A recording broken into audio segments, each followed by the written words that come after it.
Welcome to my podcast, Today's Dream, Tomorrow's Reality. My name is Vickie Poole. I'm a master transformational coach and hypnotist specializing in habit change. And this podcast is sponsored by The Enlightened Peach. And it's all about embracing our mosaic life. And some of you may ask, what is a mosaic life anyway? Well, it is recognizing that all the pieces of our life, the good, the bad, the indifferent, have all come together to make us who we are. Change any one thing and we are different. With that in mind, I invite you to embrace your perceived imperfections and celebrate who you are. This podcast is unedited and raw, just like life. And I am your host, and I have a special guest that I'll introduce in just a moment. But before I do, I would love to ask you to leave a comment or a question for her. And remember to like, subscribe, and share. So now, let's get started. So this beautiful woman is Julie Trainer, and we know each other because we are both in a particular group where I met her, and I know a little bit about her story, but I am so excited to dive in and get to know her a little bit more. And so, Julie, I'm just going to ask you to do a little quick clip of the cliff notes, I guess, of who you are, and then we'll dive into questions and getting to know each other. Sure. Thank you, Vickie. I'm super excited to be here. So I recently started a podcast, and it's called The Hidden Gifts of Loss. And how that came about was I ended up taking care of my mom, and she passed in 2020 from pancreatic cancer in the middle of the pandemic. And then 1 year later, my dad passed as well from complications around COVID. So what happened as a result of all that was that I went through this personal transformation where I realized, you know what, life is short. Got to go after what you want and, stop holding yourself back. So along those lines, I just started taking risks. And one of the things that I've always done is journal. So I journaled my way through those experiences and working on turning that into a memoir. Oh, So nice. Yeah, yeah. beautiful. Well, as you were saying that, one of the things that came to mind is I saw this thing the other day, and I can't remember if it was, I'll look at so many places. I can't remember if it was on Facebook or Instagram or where it was, but it said, when you get to the end of life, you're not wishing that you hadn't been walking around with shorts and jiggly legs. You're not wishing that you had a flatter stomach. You're not wishing that your arms weren't flabby. And those are not the things that you're wishing for.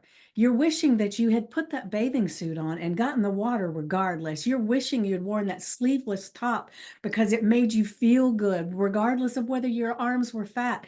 And it went through this whole thing. And as it was going, I thought, man, oh man, there have been so many times in my life that I have said no to things that maybe I was afraid somebody would see that I had some stuff around my stomach, and maybe I was afraid, or they might think I'm not smart, or there's so many times. But when we get down to it, our life is magnificent. And no matter whether you live to be 100, it's still short, right? Yeah. And so it's amazing, as you were talking about that, how it just made that thing pop in my head about that little blip of something that really touched me deeply.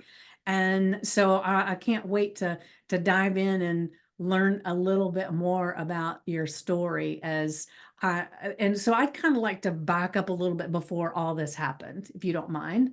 No, absolutely. Okay. So first of all, um, how old were you when you got your first kiss? Oh my goodness. How old was I? Well, the first one that mattered, I was 15. Okay. Well, we want to go with the one that matters. Yeah. Do you remember their name? Her name was Brenda White. Ooh. And if Mhm. Brenda's watching now,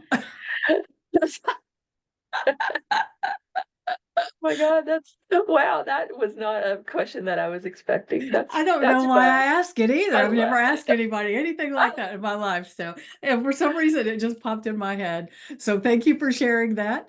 Sure. But what I really want to dive into is as you were growing up and you had your mom and your dad, were they married as you were growing up? So they Yeah, were they were married married. when they passed, right? Yeah, they were. Okay. All right. 60, almost 60 years they were married. Wow. Mhm. Wow. That's amazing Yeah. to me. Amazing. Mhm. Amazing. Mhm. So, as you were growing up, did you have good relationships with them? Well, so my mom, yes, my mom and I were close. My mom was she was controlling, and it came from her OCD and her fears. She was afraid of a lot of things, and Mm-hmm. she passed that along, to us. And then my dad, on the other hand, was he was kind of a conundrum. He was either very quiet or he was very angry, and he always seemed just really dissatisfied with everything. So I have a younger brother, and so we were kind of caught between these two ways that neither one of us really wanted to be and weren't necessarily enjoying, which is not to say that there wasn't fun and there wasn't humor and there Right, wasn't right. joy, but the gist of it was that there was my scary dad and my OCD controlling mom. Well, I can say for me, I don't think my mom was OCD or anything like that, but my dad, he wasn't scary, but he was so moody that, I could walk into the house when I got out of school and I'd walk in the house, I could feel, whew, it's a little tense in here right now. I'm going to my room, you know, Mhm, and mhm, it was like it wasn't that he was going to be mean or anything, but he could make you very uncomfortable. He could mm, make you feel like very small. And, mhm. and it was like if he's not in the best mood, the whole energy of the house was changed. Yes, and you learn to read that energy real quick Yes. Yeah. as a And young and I child. think that's one of the reasons I can read energy so well now. Is because as a Mhm. young child, I had to. You I had to. wanted to make sure that I could get out of the path of whatever the hell was going on and not have to Yes, experience it, right? So that's absolutely. one of the gifts that I got from him being so moody, I guess. I'm always trying to find the gift in whatever it was. Yeah, yeah, for sure. Yeah. And so with as you were growing up, so um did you know you were gay when you were real young, or is that something you realized as you got older? No, I realized that as I got older. Had crushes on boys, and everything. And that's why I said that first kiss didn't really count. That was like eighth grade graduation at Disneyland at the haunted house ride. This little skinny little boy. He said, "I'm Yeah, gonna kiss you in the haunted house ride." No, but no, it came as a complete shock to me. really, really. Yeah, that I had this crush on this girl. She was a senior and I was a freshman, and we were both in choir and we were both in musical, and I had no idea. I was like, what is happening here? But it was an undeniable, very strong attraction, which of course my mother being a religious woman, her big concern was that, I was going to go to hell because of this, and all of that. So it was definitely a struggle as a young person to try to come to terms with that identity. And then I actually was married to a man for I forget how many years, but I just know that I got divorced in 2009, and it was and that Yeah. was a good thing. Well, I have some Um, friends that they've got yeah, they were married to men and they had children and all that, and then they got to a certain place like this isn't going to work anymore, and then they said, okay, yeah. So I actually met my wife, who I've been with for 22 years now. I was still nice. married to my daughter's father when I met her. Mm-hmm. So it was kind of like, yeah, I guess I dipped a little bit into each to each side, right? But yeah. So Yeah. yeah, no, I didn't know. I didn't know until I knew. Wow. Well, it's funny because my daughter's gay, and she came up to me when she was in middle school, and she said, "Mom, what would you say if I said I liked girls instead of boys?" And I would say, well, how do you know? She says, I just know. And I said, oh, have you had sex? And she said, no. I said, okay. And luckily, I come from a family of hairstylists. What are we inundated with usually is gay men and women, right? I don't know Yeah, why. exactly. Creative people Absolutely. tend to do this kind of thing, Hmm. you know? Yes. Um, but so nobody was ever non-accepting of any of that. And so, and she might have had a different experience like in school and different things like that, but not in the family. But I Hmm. know, it's got to be uncomfortable sometimes because as if it's a couple, it's a man and a woman couple, and they kiss in the restaurant or they kiss, out in the public, nobody thinks anything of it. But have a same-sex couple do the same thing, it's like you can almost hear the gasp in the room. Hmm. And it's like, what Yeah. the heck? Right. It's bizarre, really. Um, and so I didn't want to get off on that tangent too much because that's not all of who you are, but it was like, it was just curious. And I've got one more Yeah. curiosity, if you don't mind indulging I, me. I'm an open book, Vickie. Okay, okay. So how did you meet her?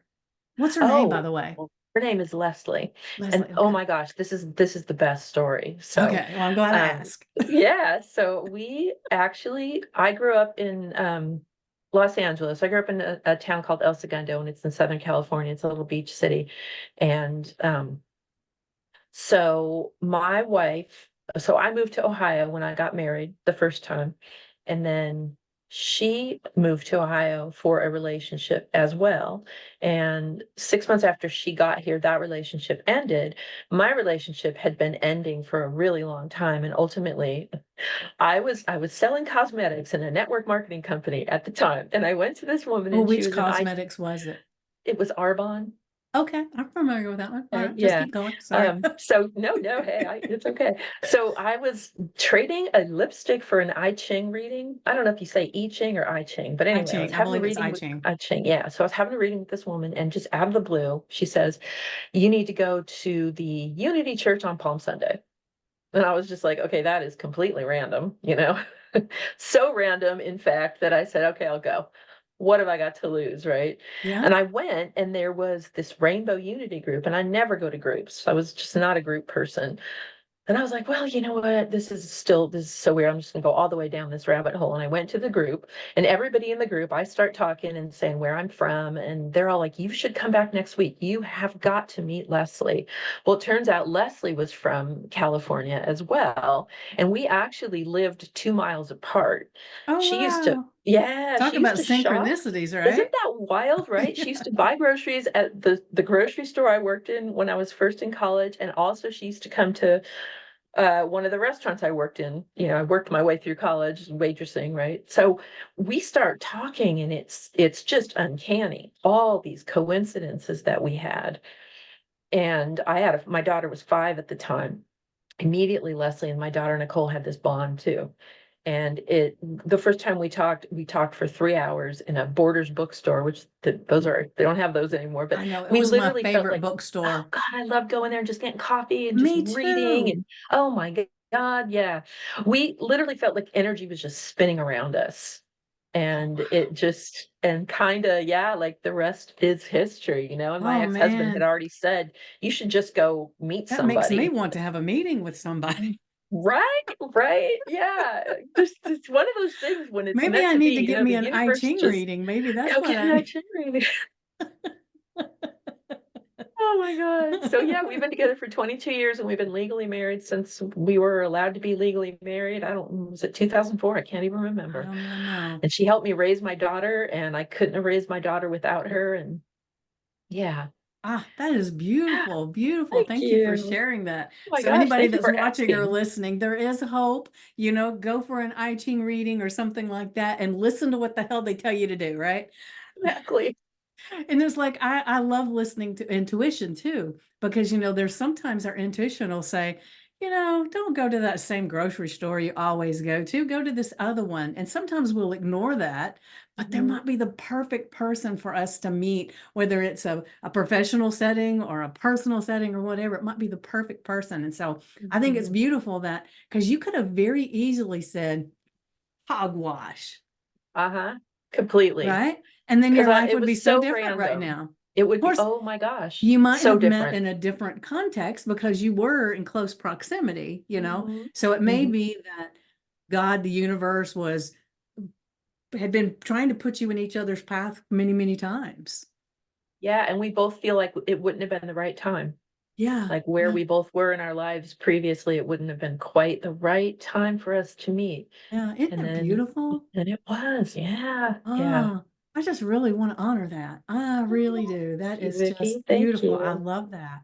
You know, Thank you. I am single. I've been single for quite a long time now. And for a long time I've said I don't even want a relationship. I'm busy with my stuff. I'm happy with me. I'm good.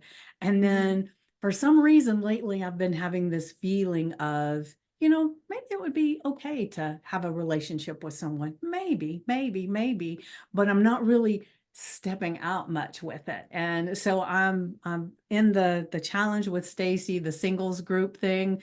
And then Okay. there's the book coming up that we're doing the book club. And so Yeah. I'm thinking, maybe it's the right time to at least dive into some of these nuances. And I just had a person that shared in my group, and it was a class about how to communicate before you fall in love, and Mm. so that you can bypass a lot of the angst that you get from not being able to communicate effectively. So there's all these Mm. things that are stewing and brewing around me, to kind of help me be Interesting. better at it. So we shall Yeah. see what comes, but I know if it's the right time, it will happen, and it'll Mhm. be beautiful. Mhm. But less about me, Yeah. more about you. No, I like hearing about you too. So after you guys you met, you're married, and then how long had you guys been married before you had to start taking care of your mom? So that was 4 years ago, so it would have been 18 years. And incidentally, my mom absolutely adored Leslie. Oh, She nice. whatever her thing was, making peace with that. She saw how happy I was. She saw how happy Nicole was and how good Leslie, how good she is to me. And so my parents loved Ohio State football. Mhm. That was their team. And after Leslie likes football too, I've never really liked football that much. But her and my mom would text during Ohio State games. So it was so cute. And Oh, that's when beautiful. it was, except that sometimes my mom she would text like the score ahead of time. Which wait, she's on the West Coast, Leslie, we're on the East Coast. So I don't even know, but she'd be like, why is your mom telling me this? And my mom, bless her heart, my mom, when she texted, she would text like paragraph long texts. Yeah, yeah. But because her middle finger was very like arthritic and kind of bent, she would accidentally hit send all the time before she meant to. And she texted with one finger, this was the Uh-huh. only finger she texted with. So you're thinking, how is it that you can write this long of a text with one finger? And then she'd take the time to write, oh, darn it, I didn't mean to hit send. So it was just so cute, right? So Yeah. anyway, we found out on January 3rd of 2020. So, and I taught my mom how to make a Bitmoji, it's like the little cartoon of you, like it's, yeah. So I taught her that. And of course, she just loved that. And so she had sent this cute Bitmoji text on New Year's Eve, and it was holding balloons, and it said, I hope 2020 will be a great year for all of us. And then 3 days later, I got the text where the Bitmoji was sad. And she said, I found out what's wrong with me. And then my mom was a 10-year breast cancer survivor. So Okay. that So was it the wasn't day her that first rodeo, right? it wasn't her first rodeo. And I, for a bunch of reasons, wasn't actually able to go out to California and like take care of her when she had breast cancer. She had a lot of support, but I wasn't able to do that at that time. Anyway, so Leslie was the one that said, you got to go out there, don't even hesitate. She got online and made me reservation and everything. And I went out on Valentine's Day of 2020 and thought I was going to stay for 10 days until my mom had her first and what turned out to be her only chemo, because she was stage 4 when they found it. that's one of those things that they don't usually find until it's too late, because your pancreas is so small and it's so deep in there that you don't have any symptoms until it's spreading to the other organs. And that's what causes all the pain. So yeah, Leslie encouraged me to go. My daughter left her job. She was working as an archaeology tech out in the field in Texas, and Oh, she that wasn't. sounds exciting I know, too. it's very Doggone, interesting. girl. I want to come hang Really out with you guys. interesting. Yeah, hang out with us. We're fun. You seem fun too, Vickie. Oh my gosh. So anyway, yeah, I went out there on Valentine's Day and thought I was going to stay for 10 days. And then it ended up she couldn't handle chemo. It made her even worse. And then we all know what happened in March of 2020. Everything went on lockdown. So one kind of the way that I mean, it was insane. We were there for 10 weeks, my daughter and I. We had way less support than you would have had if it was not a pandemic. Right. And if I hadn't gone when I did, all the flights were canceled. So I might not have been able to go. So I tried to find things to be grateful for Right. during that process. I always say when I'm talking about my hidden gifts of loss, is that if it's all you can do to find one good thing that day, just find one good thing, and try to Yeah. focus on that. So that's how I ended up in that situation. But I am Yeah. so grateful that I got those ten weeks with her, Yeah. you know? Yeah. It probably was just so amazing for her to have you there, you know? Because there's no way my dad was basically no help at all. And he would have been no help to her. And I knew, not only did I know that I wanted to do it, but I also knew that I was the only person that could do it. So it was very much like that hero's journey. You get that call and you're like, whoa, am I up to the task? But you also Hmm. know that you have to do it. Yeah. Yeah. And then you choose, because even though some people have to do it, they still make a different choice, Hmm. you know? Hmm. And Yeah. so your choice was to follow through with your hero's journey and be there for your mom. And Hmm. oh my gosh, I'm sure that made her a last time on this earth so much better than it would have been otherwise. Yeah. That was our mission, my daughter and I. My mom was somebody who always put everybody else first. Even when she would ask you for something, she'd say, "Oh, if it's not too much trouble, when you have time, could you bring me some ginger ale?" And it's like, Mom, this is why we're here. Of course we have time. There's nothing more important to me than bringing you ginger ale right now. You know what I mean? So Yeah. that's what we did. That's what me and my daughter did. And she simultaneously obviously declined, but it also you could hear it. She began to believe she deserved what she wanted, what she was asking for from us. Mm. Because she didn't really get that from my dad. And my brother lives out there too, very close by, but he wasn't going to be able to spend 10 weeks living in that house taking care of her. He has a younger son and all this kind of thing. So Yeah. yeah, it made it very, very different. And even my dad, has never been like a demonstrative person, he even said, not directly to us, but he said to one of the hospice nurses, I couldn't do this without them. So Oh, indirectly, that was a compliment for us yeah. too. Yeah. And occasionally he would say thank you when we made dinner, which we made dinner every day because it was a pandemic. There Right. wasn't a takeout. Her friends weren't bringing soup anymore. Yeah. Yeah. Yeah. That's some of the things that you don't think about too, you know? Yeah. Yeah, it Yeah. was like the universe was kind of like, oh, you know what? Just to make this even more interesting, Yeah. while your mom's We're dying, gonna shut down the world so that this shut is everything all you down. can do. Yeah, yeah. And in some ways, that was a hidden gift too, because we were so focused on that. We were just in our own little bubble, and there was nothing else to do. There were no other distractions but to take care of my mom. Yeah. My distraction was I walked the dog every day, and I would walk the dog down to the ocean, but you couldn't go to the ocean because the beaches were closed too. Yeah, I So me and the know. dog, we would just sit up on the hill and we would just look at the ocean together, and their dog, so cute. So where's that dog now? Well, my brother ended up taking the dog. Her name is Floppy. Me and my daughter call her Flipper. Flipper, Flopper, she's got a lot of Whatever. names, but she was my parents' dog, and my brother's wife didn't want a dog. My little nephew Luke was very close to the dog.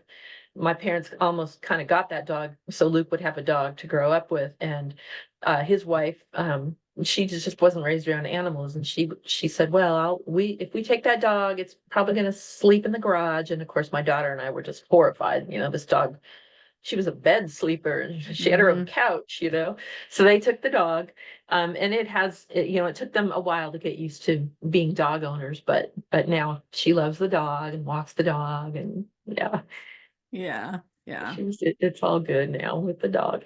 Beautiful, beautiful. Well, um, a lot of the stuff that when you're talking about all this stuff, it's not the same, but it kind of reminds me of, Laura Carney's book, Mhm. her bucket list, Yeah, that she did of her father's. But you were able, because that situation is a lot different. It was an accidental death and everything, but you were able to do almost like a bucket list thing with your mom because you were able to spend all of that enormous amount of time there just loving on her and caring on her, you yeah, know? yeah. I had Laura Carney on my podcast too. It was so fun. Yeah, yeah. Yeah, but yeah, so one of the things that happened, and this is kind of the beginning of my memoir, and it's actually, I've written an essay. It's kind of a mini memoir that I'm submitting to this contest this year, and I'm really excited Oh, about that because it's taken me exciting. several years to get up the courage and feel like the piece was good enough. But the first night I was at my mom's house, I was watching her get ready for bed. My mom, like I said, she was OCD and she had a lot of weird little habits. She always brushed her teeth in the kitchen. She never washed her hair in the shower because she was afraid of getting water in her face. She never learned how to swim. So she just had all these weird, quirky little things that drove me crazy as a young person. Like if we went to the mall, we always took the same route. And it was the route with the most traffic lights. And I thought, why are we going this way? We could go that way. It's prettier. There's no stops. Well, I'm watching her brush her teeth at the kitchen, and then all of a sudden she comes over to the stove and she grabs the burner handles like this and she rocks back and forth, almost like she's doing Tai Chi, touching each set of handles. And she did it three times. And I'm sitting there thinking, okay, I thought I knew all the rituals, but I didn't know about this one. And I'm looking at her and I've got this look in my face, like, she says, I know I'm OCD, but this is the way I've kept the house from burning down all these years. And like in that moment, all of a sudden I had all this compassion for my mom because it hit me that what just looked like really weird behavior to me, to her was survival. It was necessary that she did these things. And I just thought, what a huge burden, that she was carrying. And because of that, there was almost like this instant transformation where nothing she did for the rest of her life, those 10 weeks, nothing got on my nerves. Nothing pushed my buttons. Nothing triggered me. Oh, beautiful. Just saw her through nothing but compassion. Yeah, totally And that different was a lens. huge blessing for me because I could have been really annoyed. I mean, my intention was not to be, right? But I mean, I don't Yeah, know, just the way things, that was the thing about it. That's why I talk about the hidden gifts. The way things unfolded, even though it was not ideal circumstances by any means, little things happened that just made you go, whoa, yeah, like, yeah. yeah. And like I was talking about my dad's energy in the house, she probably felt a totally different energy with you after that, Mhm. you know? Yeah, So yeah, it she might have really helped did. relax her a little bit, knowing that the things that she did were okay. Yeah, quite possibly. I Yeah. mean, we definitely brought a different vibe, Yeah. into that house. And I mean, interestingly, I also had really strong PTSD every time I went into their house because of the Mm, way that my dad was when we were growing up.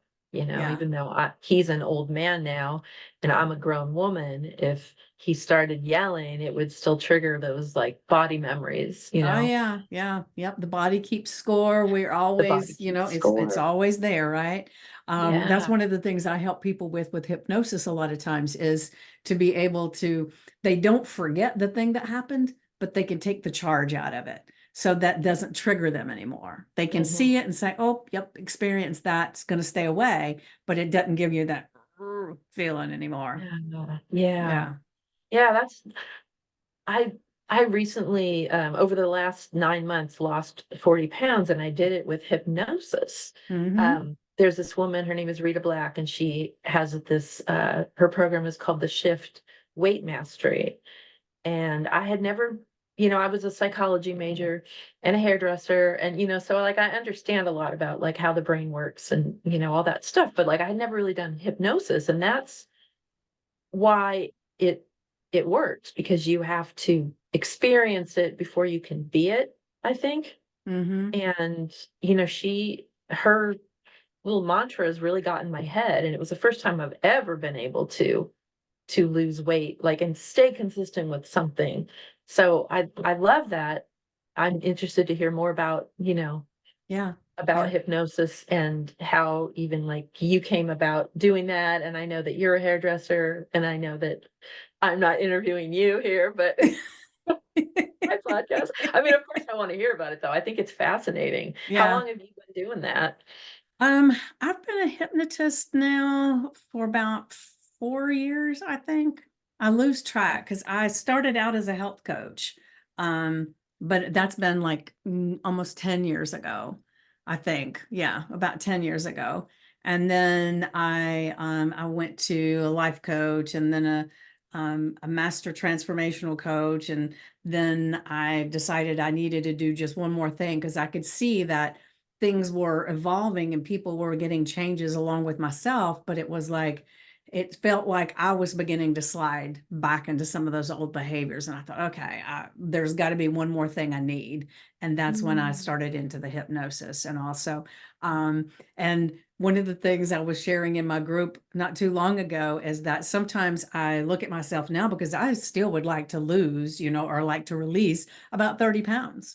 Um, Mhm. and sometimes I'll fall into that trap of, well, oh my gosh, I can't believe I still want to release the 30 pounds and I haven't done it and all these things. And then I saw a picture of me when I first started wanting to take care of my weight and do something about it. And I lost 75 pounds from there. And sometimes, it's like this becomes our new normal. Mhm. And so we forget. And so I saw a picture of me and it was like, oh my gosh, I forgot. And so that's why Wow. when I tell my people when we're doing our affirmations and our journals to make sure we're journaling really well with the dates and all that stuff, because what we change and we grow into, it becomes our new normal. And sometimes we don't even recognize how far we've come, the magic that's happened in our lives. And the only way we know is we have some kind of measuring stick to see the difference, right? Whether it's a picture or it's looking at a journal.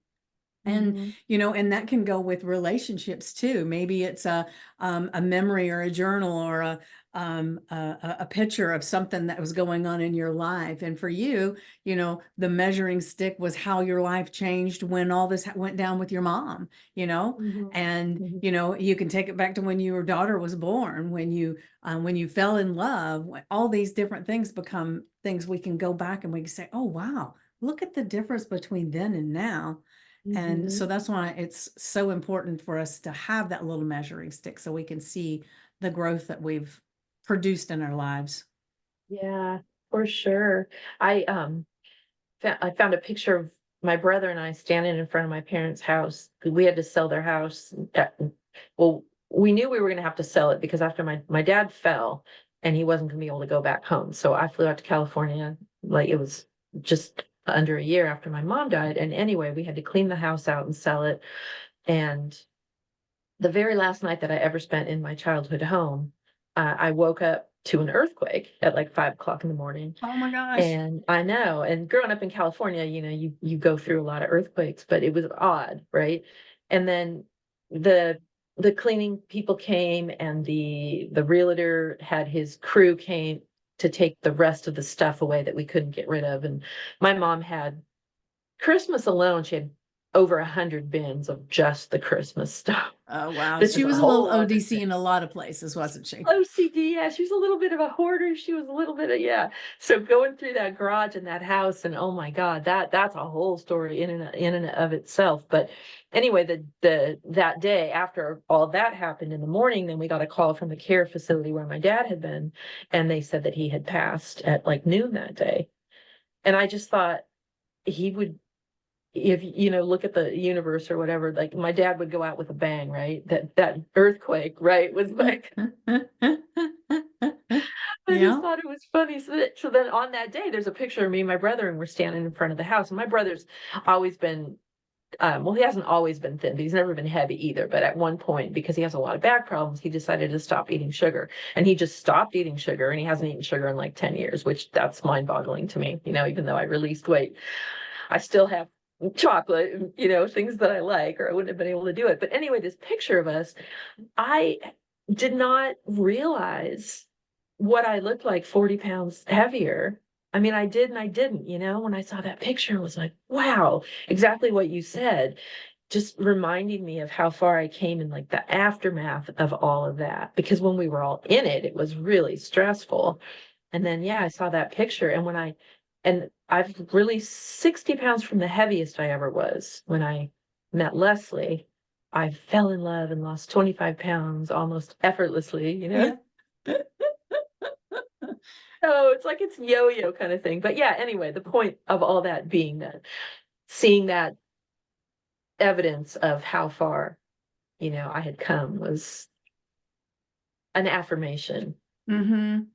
of Yeah. being on the Yeah, right that's path. why I think it's really important. But and it's funny because the picture that I looked at is, I'm sure it's not my heaviest, because once I got to a certain weight, I hid behind people if I even got in the picture at all, because I felt Mm, like from here up, I was chunky, but you couldn't tell how heavy I was, you know. mm, And mhm, so it's really, and after a while, I got where I would take the pictures, I would do things to not be in the picture. mhm, And that's why I guess that one little thing I saw on Facebook or wherever it was that said, when you're on your deathbed, you're not going to be saying, I wish I hadn't been walking around with those shorts with the jiggly thighs. I wish I hadn't, let people see that I had a gut, all those things. That's why that meant so much to me, was because, I was so heavy for, I had my bouts. I was a yo-yo dieter too. So it was like I had times I was thinner, and then I'd be really big, and then I'd be thinner. And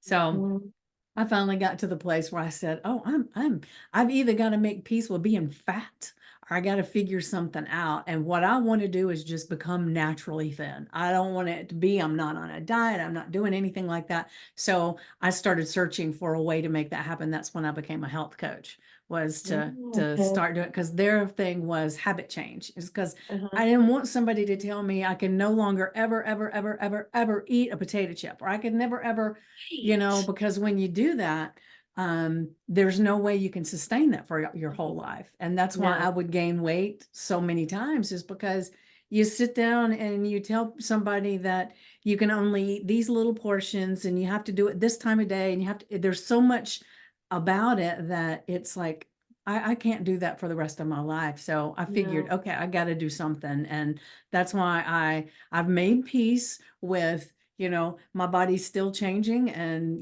if I end up taking that weight, the rest of this weight off, I'm good. If I don't, I'm good too. And so it's a process, right? Mhm. It is, yeah. And when Yeah. you look amazing. I mean, Oh, well, thank you. Thank you. I appreciate it. Of course, you can only see me from here up. yeah, but no, that's the same. Like for me, it was sustainable this Yeah. Yeah. round with the hypnosis and the meditation and all that. support and with, just making, just tracking is really what the main thing that I did was tracking and exercise. And it's like, okay, well, this is, here's the data. This is how much you're actually, she gives this analogy of like, well, if you overfill your gas tank, what's going to happen is it's just all going to, spill out. And then you got to figure out, well, this is how much gas I need to get through the day. Right. And Right. then just stay in that little budget. And I just think of it as like my checking account, right? Well, this is how much I'm allowed today. And then I just write it down and there's no judgment about it, right? There's no Right. judgment The main against thing is the myself for, judgment, yeah, right? Yeah, yes. definitely. Yeah, the judgment and somebody setting you up and saying you can't have. Well, if that's like somebody says, don't think about an elephant, you're going to think about what else are you That's going to think right. That's about right. except what you can't have, Yeah, yeah. I know. It's a process that we go through, and when we finally figure it out, it's like so freeing, Yeah. Not to say that you don't still have doubts and things that pop up in your head, because they do, and that's perfectly normal. Hell, we're human, right? hmm Yeah, I So, feel like that was one of the hidden gifts too, is that I never thought I would be able to do this. And it was just all these things just mm-hmm. Yeah. cascaded from, Yeah, all the you know, synchronicities of life. And, transformation. it's Yes. it's getting to, I think, when we get to a place where we're open to them, because they're always there, we're just not Mhm. noticing them so we can take advantage of them and pull them into us. Like you go in and having that I Ching reading, you Yeah. had to be in the right place at the right time and then make the decision to say, yeah, I think I'll do that. hmm So that just means you were open. So a week Yeah. before that, you might have been closed and not taking the Yeah. advice, so Right. things happen when they're supposed Yeah. to. You said when you were talking about when you're at the end of life, you're not going to re wish that you know what you said, right? Yeah. Somebody else I just heard recently was saying about the odds of us even being here at all. And I can't remember what it was, but the odds of you coming into this body and being here in this time and place is like, I don't know, 1,000,000 to 1 or 1,000,000,000 to 1 or something Probably like more that. like a billion. Probably more like 1,000,000,000. And Yeah. that really like Yeah. struck me, like, Yeah. wow. Yeah. So don't take it for granted Right. and you And know, accept and honor the little things that have created all of that, mhm, from when your parents met, if they hadn't met, be exactly. totally different Julie Exactly. there. And your name might have been Deborah. Who knows? Yeah. Hey, if I was a boy, my name was gonna be Gordon. Oh, I know. well, I'm glad you became Oh, Julie. I am so glad I was a girl. Gordon Richard, after some hockey player. Oh my goodness. Thank God I was a girl. That's too funny. That's too funny. I know. Oh my So gosh. after your dad passed, and Mhm, that's when you kind of had this urge to start. Well, you were writing things down all along, right? mhm. And Yeah, then afterwards, that's when it's like you thought, I've got to get all of this out, right? yeah, And yeah. that's when, so talk me through that when you decided that you just had to get this voice out. So did Yeah. you go into a group? I think did you go into Stacy's Find Your Voice challenge? I did. I went before that. So I journaled my way through that whole thing, and there were so many odd synchronicities and whatnot that happened that I just at the end of the day I would just write. I would just write everything down because I knew I didn't want to forget any of it. And it was almost like I was taking class notes through the whole thing. Yeah, And then I ended up having an end of life doula that worked with me because the year after my mom, I grieved my mom in very differently than from my dad. We right. did not have the same relationship. So after my mom died, I was in like heavy grief for a year. And, I'm not somebody who even cries very easily, but I would find myself just sobbing in my hot tub at night, and just, it would just hit me. And I would like hear a song and it would, so I started kind of doing this deep dive on death on the internet. And I discovered this group of end of life doulas. And I kind of knew in a way I knew that there was such a thing because, I had been very interested in having a birth doula and having a home birth when I didn't get to. I had a C-section, but, and I thought, well, we're like the opposite. We're like end of life doulas. But then I found out there really is an end of life doula. And so I reached out to them and to this one particular group. Deanna Cochran is the woman who started this. It's called Quality of Life Care, I think. Anyway, I reached out to her And I said, I want to be an end-of-life doula. And she said, you might not be ready. Your loss is very recent. Why don't you, work? So as a kind of an internship for the doulas in training, you could work one-on-one with a doula, and every week you get to talk to someone for an hour. Mm-hmm. A lot of people probably would use that while they were going through the loss or if they themselves were dying. But for me, it was after the fact, and it was absolutely amazing. And her name was Roxanne, and she would listen to me every Sunday for an hour, just talk about what was happening and what had happened. And I would tell her these stories, and she just gave me so much validation. And at that time, and this is what made me want to start a podcast, was that talking about it was the most healing thing for me to get through that loss. And she said, you should go on the Moth Radio Hour, or you should start a podcast, or you've got to write this stuff down, these stories, you just can't make this stuff up. And I thought, yeah, I do want to start a podcast, because since I need to talk about this, I bet a lot of other people need to talk about it. But I didn't start a podcast for 3 years, and I took a memoir class, which was awesome. Like, it was a 3-month class, and it gave you just all kinds of like experience, and you'd share in a Facebook group and how to structure it. And there were a lot of lives and a lot of information. So I'd been working on that too. But then it was not until I found Stacy's Find Your Voice that, because I was like, well, I've done that. I had just lost the weight and I was feeling really good about that, but I was still feeling like I still don't feel like I've quite done what I want to do, which is, and find your voice. So I was like, oh my God, that's what it is. Still got to find my voice. So I did that. And that was what led me to start the podcast finally. And also get back into the memoir. I had kind of let it go. I had put it away for a while. And I think that's a really normal thing too. When you're writing about a loss, when you go through a loss and you're trying to write about it, sometimes you just have to walk away. And all of a sudden life had started to feel normal to me again.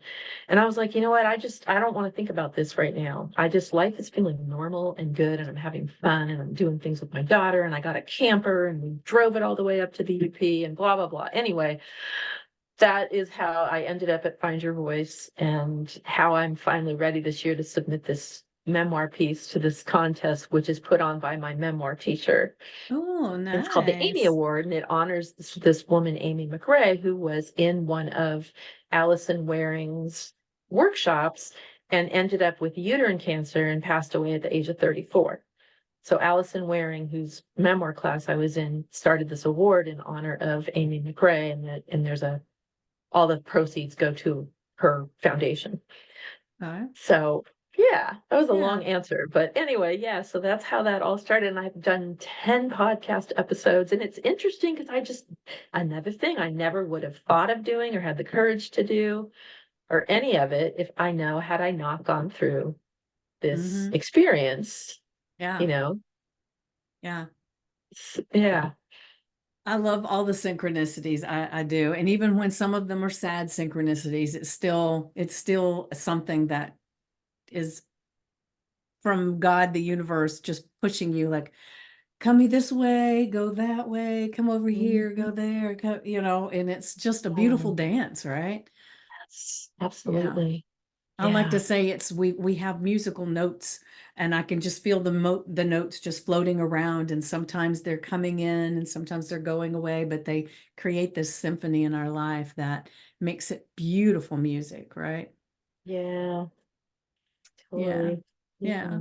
Yeah. So how do people connect with you? And just so everybody knows, because we're getting close to time, that I will have a description. And when I put the description in there, I'll have all the links of everything. But if you want to tell them really quick, the name of the podcast, how they can reach out, that kind of thing, then just share. Sure. So it's called the Hidden Gifts of Loss podcast. And right now I only have it on Spotify. I know I need to learn how to push it out to the other platforms, but I haven't done it yet. Also, my Facebook community is the Hidden Gifts of Loss Facebook community, and you can uh, go there, and I think you have to actually let me know if you want a invitation, and then you can join that community, which is just a place for people who've been on the podcast or anybody who's been through a loss and just wants a place to connect, And on Instagram, I don't do much on Instagram, but it's at JT Goddess, JTGODDESS. Yeah, I think that's All right, all the ways you beautiful. can Well, like I connect said, with me. I will have all the information there. So is there one last thing that you really wanted to say before you got on here that maybe I didn't touch on? It's a good question. And now my mind is going blank, but I think what I would say is like, if you're going through something in your life and you're struggling and it's hard to see that something's ever going to get better. I think I said this before, but this was something that really helped me was just find one good thing. If that's all Yeah. you can do, and if you've got a cat, love on that cat, right? If it's sunny outside, go outside, touch the earth. Just find one good thing and you can move through Yeah. whatever and you can come out and things can be better, even if it doesn't seem like it right now. Yeah, beautiful, beautiful. Well, thank you for sharing that and thank you for being here today. And I'm going to leave everybody with one of my favorite quotes. And I know somebody has told me who said the quote, but I do not remember who it was. The best way to predict the future is create it. So I ask, what are you creating? And with that, I will say thank you all for being here and I look forward to seeing you again. Mwah.